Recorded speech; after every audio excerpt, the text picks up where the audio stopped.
10 মাস পরে নির্বাচন, এটি নিয়ে তো সবচেয়ে বেশি আলোচনা।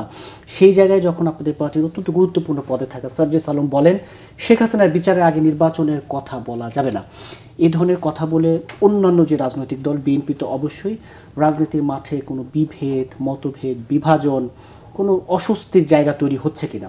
রাজনীতিতে মাঠে অনেক কথাই হয় এবং সেটা সব দলের ক্ষেত্রেই সত্য।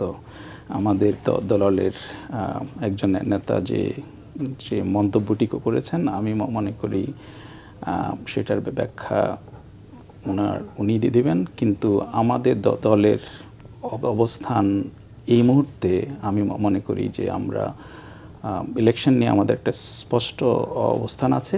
আমরা সর্বপ্রথম গণপরিষদ ইলেকশন চাই। এর মূল যে কারণটা সেটাও আমরা বলছি যে আমরা গণপরিষদ ইলেকশনের মাধ্যমে আমরা আমাদের সংবিধানটাকে একটা গণতান্ত্রিক সংবিধানে রূপান্তর করতে চাই। একই সাথে আপনাকে মাথায় রাখতে হবে যে আমরা কোন প্রেক্ষাপটে বসে আজকে আলাপটা করছি।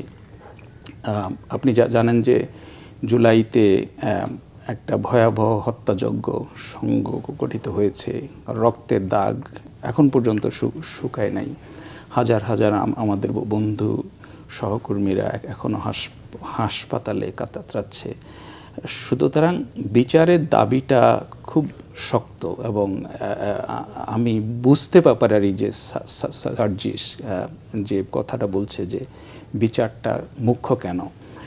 আমি মনে করি যে বিচারের দাবিটা কোনোভাবেই এড়ানোর কোনো সুযোগ নাই, ইলেকশন কিংবা অন্য কোনো অজুহাতে, এবং এটা আমাদের সবাইকে আশ্বস্ত করতে হবে যে বিচারটা হবে এবং হচ্ছে। কিন্তু বিএনপি তো বলছে যে ফ্যাসিস্টদের বিচারের আগে নির্বাচন হবে না, এই অজুহাতটা আবার জনগণ মানবে না। আমি বলবো যে বিচার এবং নির্বাচন দুটা আলাদাভাবে চলতে পারে, সেটা একটার জন্য একটা থেমে থাকবে না আমি আশা করি। কারণ সরকারের অনেক মন্ত্রী আছে, মানে উপদেষ্টারা আছেন, আমাদের আইসিটি ট্রাইব্যুনাল আছেন। আমি নিশ্চিত যে ইলেকশনের আগে আমরা বিচার প্রক্রিয়ার একটা অন্তত কিছু দৃশ্য আমরা দেখব যে দৃশ্যমান অগ্রগতি হচ্ছে এবং হবে।